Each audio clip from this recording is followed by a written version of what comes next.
On était fiers d'être des Maliens parce qu'on avait par exemple notre monnaie qui est le symbole de l'indépendance, de la souveraineté.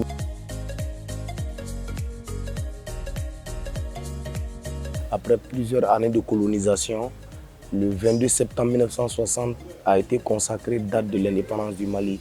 Donc chaque 22 septembre, pour moi, est l'occasion de fêter notre indépendance et de se remémorer toute cette lutte des pères fondateurs de la République du Mali et se poser des questions sur tout ce qui s'est passé avant la nouvelle date que nous célébrons. Aujourd'hui, c'est les 60 ans de l'existence du Mali indépendant. Après 60 ans, il y a beaucoup de questions à se poser. Quel chemin avons parcouru aujourd'hui? Est-ce que les aspirations des pères fondateurs aujourd'hui ont été réalisées, notamment une économie indépendante, un pays totalement qui a quitté le joug du colon?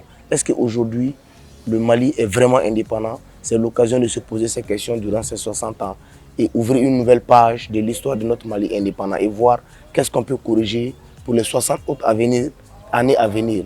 Voici un peu ce qui représente pour moi le 22 septembre. Moi, sincèrement, je pense qu'il ne doit pas être célébré aujourd'hui dans la mesure où notre indépendance chèrement acquise n'est pas en train d'être célébrée dans sa totalité. On se rappelle les 8 premières années du président Modibo Keïta.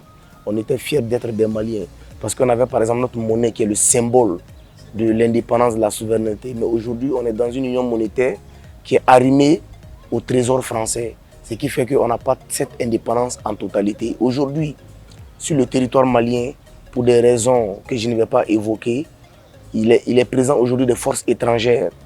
Donc ça veut dire qu'aujourd'hui, on ne doit pas être fiers de fêter, mais on doit au contraire se battre pour qu'on ait vraiment cette vraie indépendance. Et après, on pourra peut-être commencer à la célébrer de nouveau, selon moi.